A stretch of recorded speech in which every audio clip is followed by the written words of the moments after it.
Good morning, everyone, ladies and gentlemen.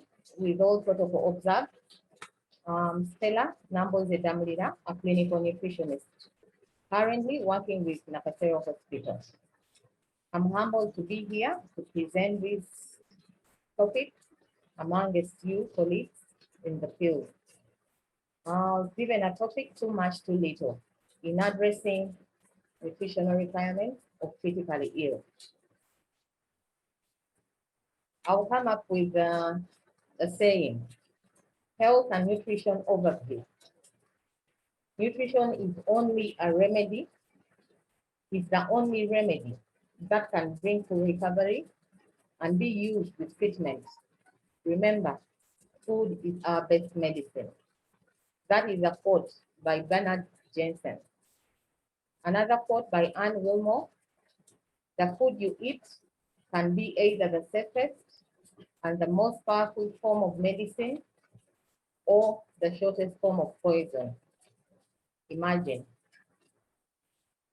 Nutrition is the science of food and nutrients and the science and the substances that the food contains.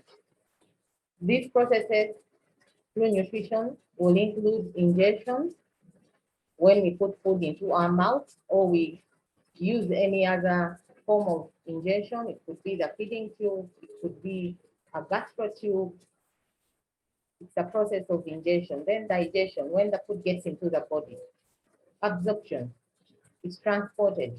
Then metabolism, and then the final stage is excretion.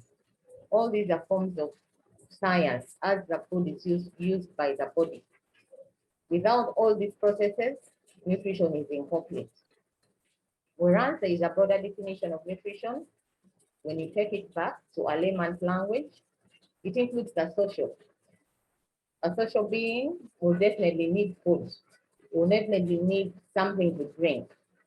But again, it might become a challenge if economic status is poor. Today, many people relate good eating to being well placed in the stomach or in the pocket. No, but we can see ahead when we go on. Then cultural purposes, we all come from somewhere. It plays a big role in the nutrition that we give our bodies. You might find some people drink blood while others eat raw meat. Yes, it is culture. Is it okay? Then we have the physiological aspects of food and its impact to the body after you've eaten the body. All those are forms of nutrition. General nutrition care. Whatever the person or the reasons one may have, food or its nutritional choices influence your health. So if you decide to take the blood, maybe from the cow, you definitely think or believe it will make an impact on your body. But is it okay? If you eat raw meat, you definitely feel you derive a lot of nutrients from it. But then there will be implications, of course. Nutrition and its health benefits are derived from healthful eating with abundant selection of health-promoting foods and beverages. Finally, ladies and gentlemen, let's take note of this. Nutrition and its healthful benefits are derived from healthful eating with an abundant selection of health-promoting foods and beverages. What could this be? We have functional foods. Functional foods, science shows us very well, they are rich with phytochemicals. Phytochemicals are important in so many aspects that they help to improve our general well-being. They aid in fighting and in boosting our immunity against diseases. Then we have essential nutrients. These are indispensable, very indispensable. We can't do without them, such as amino acids. The body can produce some of its own, but to some extent, we have to support the body by giving it some of these sources from food. Phytochemicals, mainly in plant food sources, are very, very rich. Very rich that they boast, are full of antioxidants. They mimic our hormones such that they could stimulate enzymes. They interfere with DNA and its replication. They destroy bacteria, and in many cases, they could fight disease. These are all found in food. Phytochemicals could be mainly found in more of plant food, green leafy vegetables. All foods that are naturally grown could have an element of phytochemicals. Here with me, we have an image of a collection of foods. You could see on your left, you could see a plate of green, yellow, red, purple, white. We have fish, a source of omega-3. We have all a variety of grains, nuts, cereals. All these are good sources of functional foods, phytochemicals, elements that are ready to fight and improve our immunity against diseases and promote healing. We normally recommend, science has proved that moderate daily intake is greatly advised. Neither do so much, neither so little. But always see that you have a colored plate with vegetables, a protein, a good source of carbohydrate, a fruit.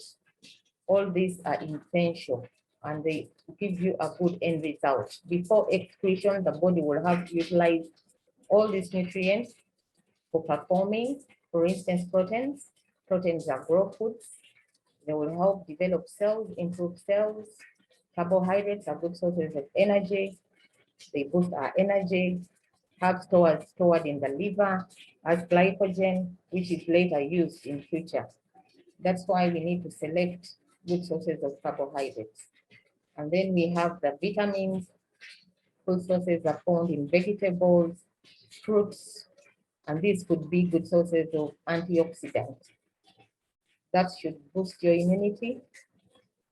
Are reported to slow down the growth of cancer cells. Are rich sources of fiber. They promote good production of adequate bowel movement so that you don't have to get constipated, and at the same time, keep the body well hydrated.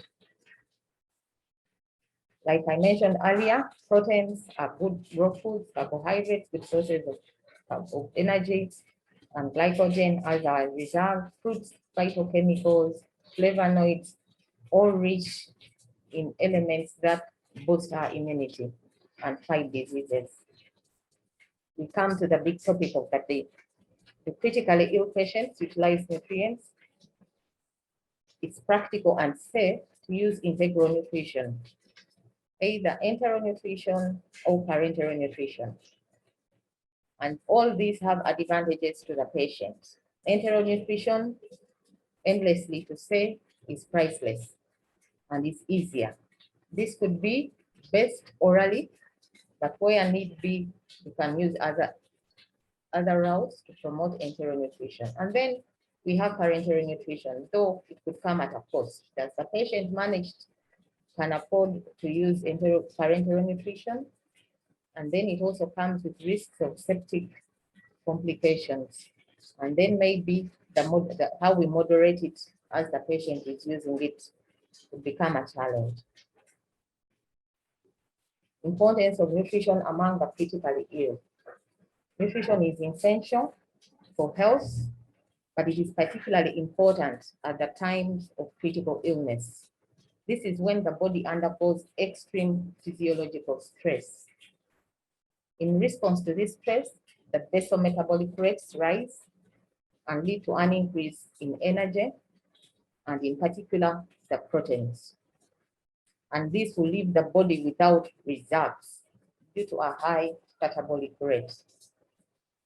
Thus, a need for critical care patients to be given adequate nutrition. We can see that adequate provision of nutrients, the determination of the right amount of carbohydrates, the fat, and the protein needed, special attention given to some sources like omega-3 or glutamine,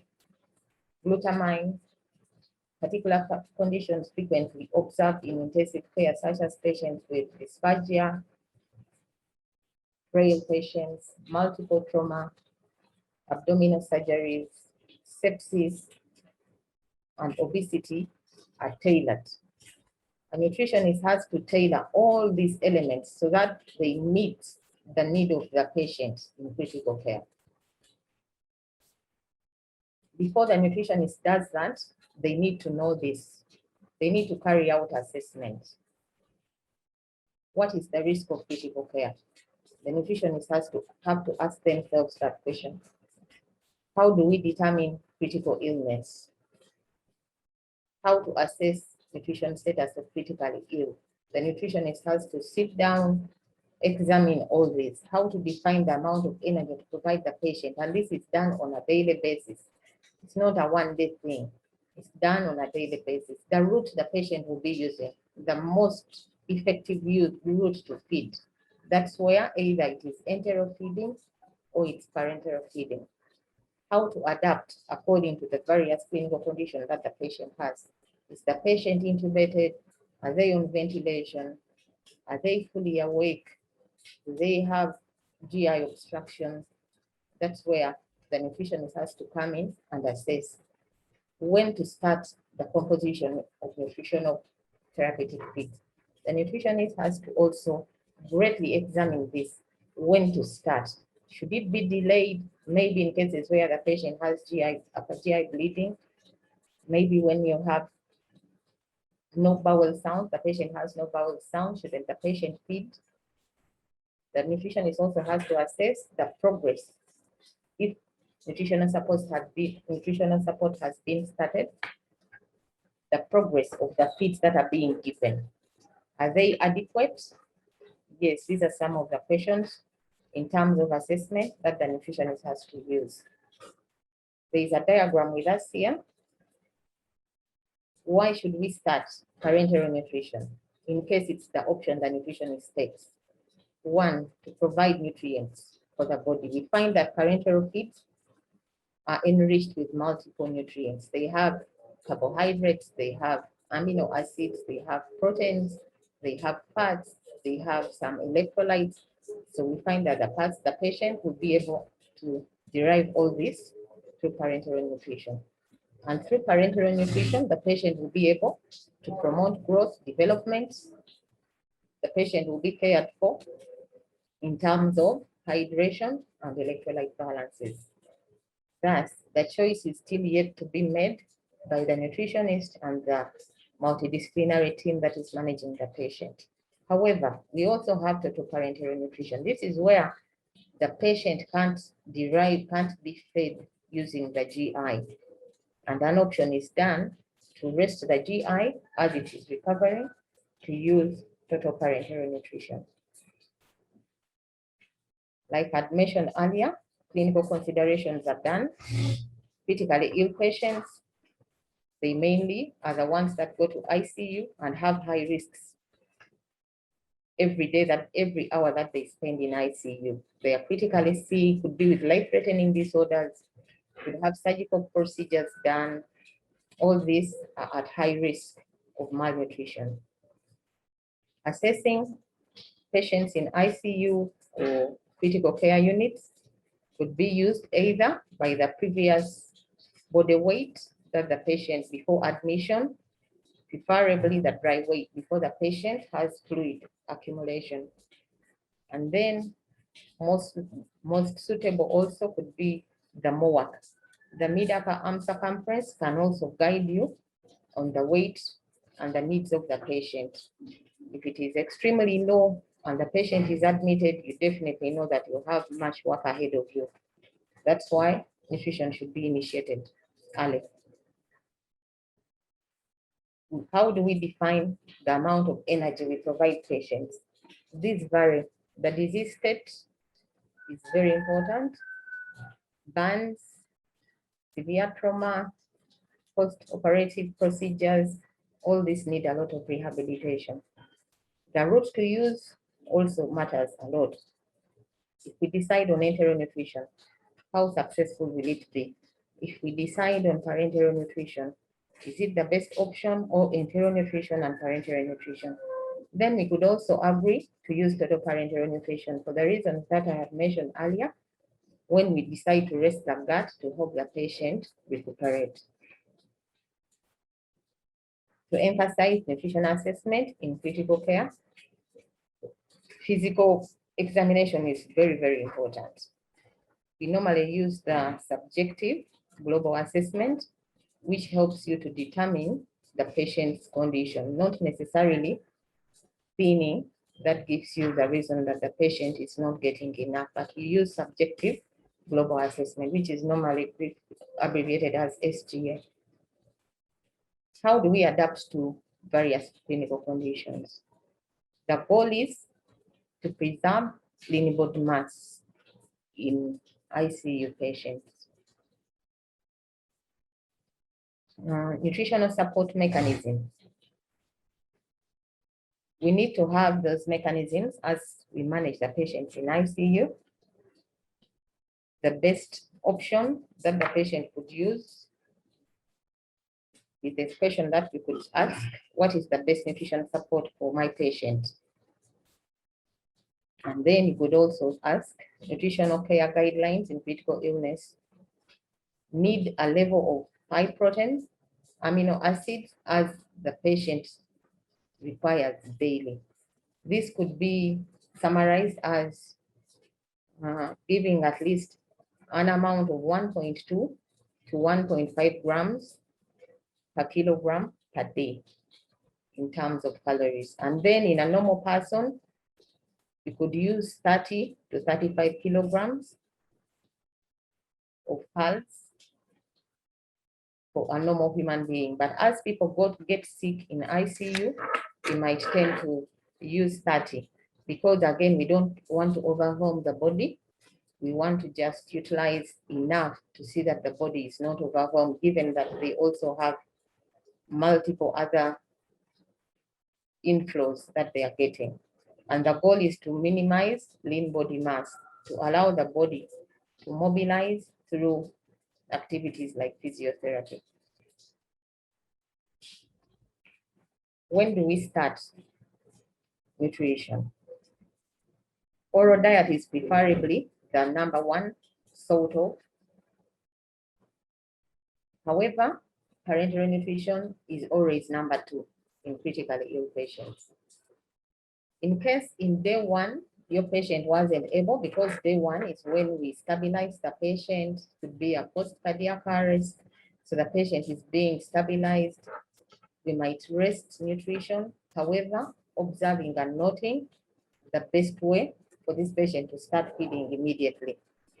And this, the first 24 hours are important, but not more than the first 48 hours, because this is when you see that you've delayed nutrition, which shouldn't happen. So if enteral nutrition is not visible, you definitely switch to parenteral nutrition. Enteral nutrition is whereby you can use a feeding tube through the nose or an oral gastric feeding tube.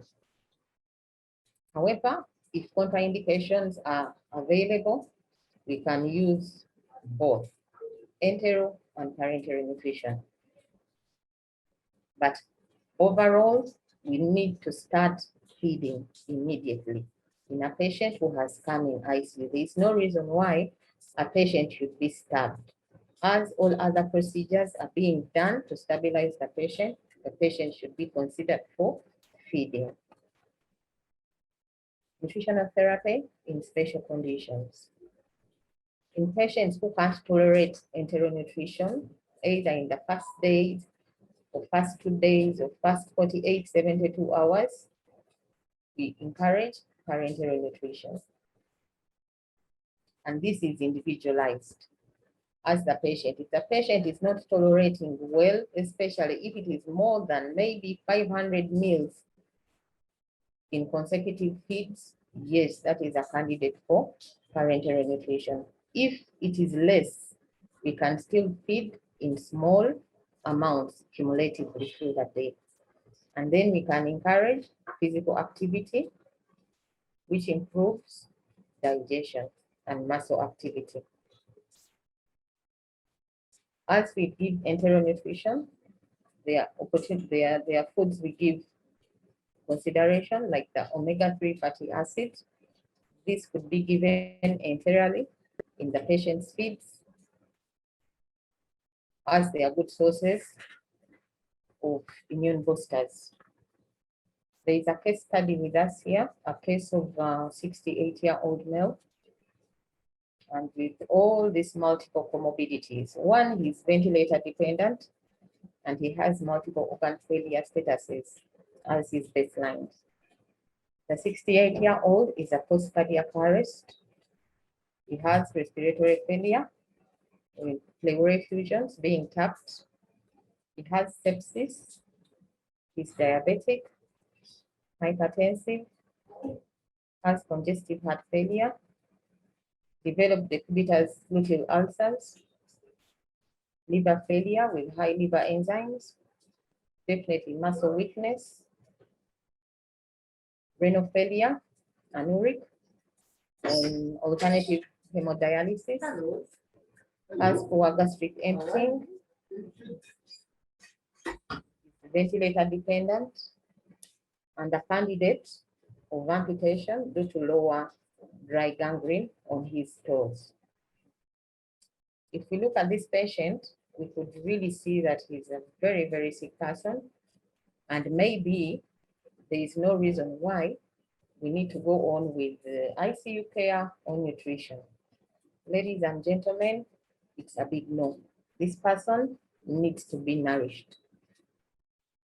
As the nutritionist does their observations daily, they note that there's increased risk of intolerance of feeds. If the patient is fed about 400 meals, they have a balance of about 200. His BPs are ranging between 139, 150 with systolic and 70 to 90 diastolic. Patient is on vasopressors. We note that vasopressors are also very, very challenging in patients' nutritional support. They delay gastric emptying. So this patient could be getting effect either from the disease or from the vasopressors. Presence of abdominal distension, mild abdominal distension. He has metabolic acidosis with no obvious cause.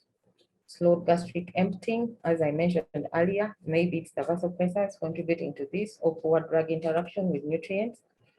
And then this patient also has fluid overload, as I mentioned earlier, on alternate dialysis.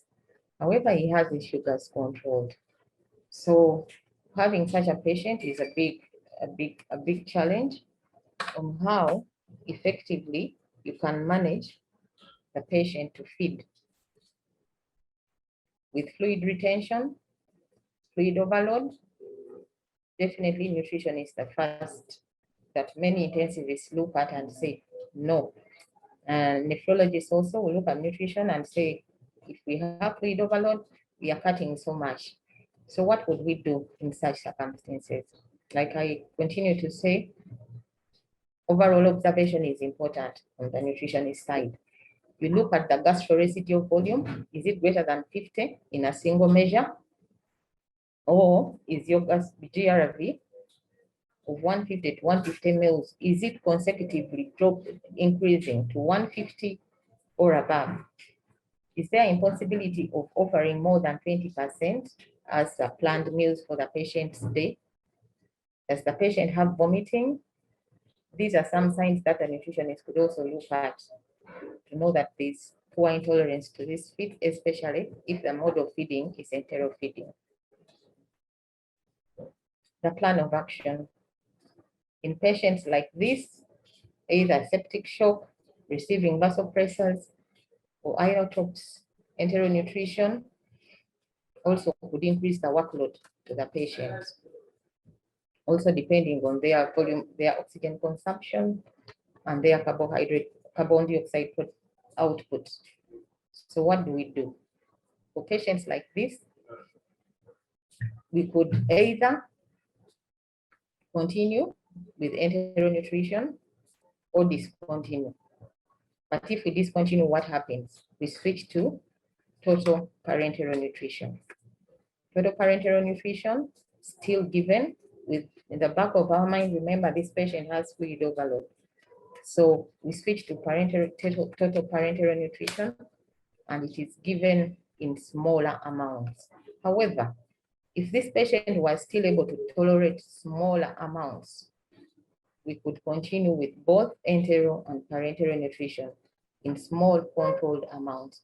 If he was receiving about 400 mils, we could do 200 mils, continue with parenteral nutrition so that he can still benefit from smaller amounts, being controlled, monitoring his output.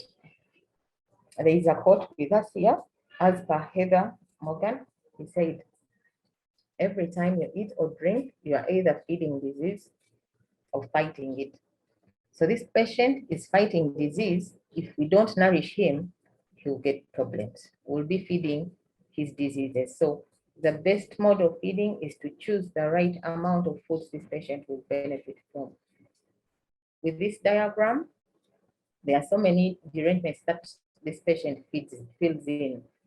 One, he's at risk of malnutrition because with fluid overload, you can hardly use a MOAC to assess his actual weight because of the fluid overload. So you're using subjective global assessment.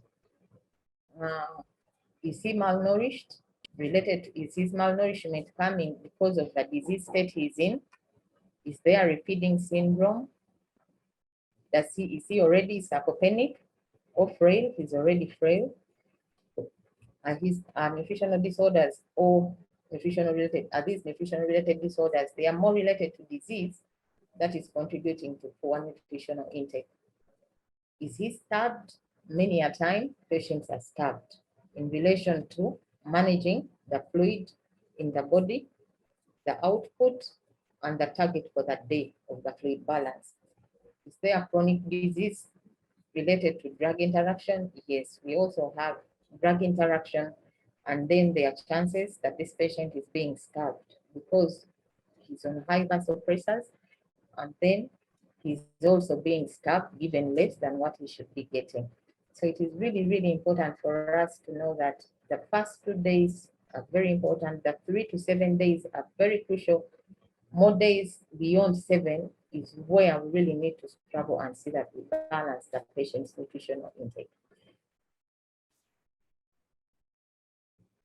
Here is an example of how you can carry out the adequate calories this patient would get in a day as per his MOAC and his height. The recommendations would have been at least 2,000 to 2,400 calories. If he got at least 2,400 calories, he would get at least about 83% of his required intake, which would be fair compared to him having less than 50. It would be at least fair for him. He would have received more, and then you leave the other percentage for the fluids and all these other feeds and the meds that are being given in the remaining percentage. The calculation of calories, we could step up the calculation of calories. If I can take you back a bit.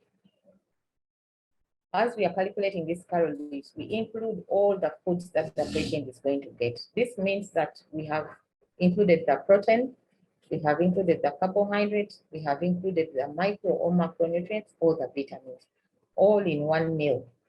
Zero it up to get the 83% that the patient is recommended to have in a day with such conditions that I've stated earlier. The patient has multiple comorbidities. So again, overfeeding him will overweigh the patient. Then as we are calculating the calories, we'll do better giving him at least 35% of the calories. And this is how we can come up with what is adequate for him. And recommending the amount to feed per day would be at least 300 meals 4 hourly, so that he can get about 4 feeds a day. If he's restricted to 1.5 liters in a day, and the patient gets 4 feeds, at least he will have got 1,200 calories. How can we get those calories rich? That means we'll have to concentrate a good number of proteins, at least 1.2 to 1.5. This could be either could do fish that could give us about 250 to around 200 grams. We could get 2 to 3 egg whites, and about 50 to 65 grams. And then we could get things like pumpkin seeds. We could get the flax seeds, which sources of omega-3. We could get the beans. These are good sources because we combine a plant and animal source for a patient like this to achieve the required protein intake. So if we enrich all this in smaller feeds, definitely this patient will be able to achieve his required intake for that day. However, the goal still stays. We look forward to seeing his intake increase. That's the key. In this day and age, if technology allows, would encourage for ICUs to have ventilators that could give the direct caloric intake of the patient. This will reduce a lot of challenges with the nutritionist trying to push for their side to see that the patient is not starved or underfed. It will give you a good calorimeter for us to know what this patient fits. It will limit even fluid overdose and will just meet the patient's required intake. Clinical questions that the patient, this is a clinical question. In adult critically ill patients, intermittent feeding is also encouraged. Why? Because it helps the patient to feed slowly. It will reduce the effect of feeding at once or continuous feed volumes. This helps the patient feed better. And again, it is encouraged. Sometimes we recommend feeds at night and they are not really adhered to because people feel that patients should be resting at night. Patients can be comfortably fed at night where less activities are, and this will help their feed amounts. They will help the patient digest better because there is less activity. During the day, we find patients having so many activities, maybe x-rays, maybe CT scans, there's physiotherapy, the patient is being turned. So all these activities, they're being given a bed bath. So all these activities also interfere with absorption and nutritional intake. So you might find even some patients getting gastric reflux or vomiting, and they assume that the patient vomited. Maybe there is a reason why, but definitely because of continuous movement. So we can also encourage intermittent feeding. In conclusion, in healthcare, to summarize the brief talk about nutrition care of critically ill patients. Critically ill patients, nutrition is indispensable. Ladies and gentlemen, nutrition is indispensable in critically ill patients.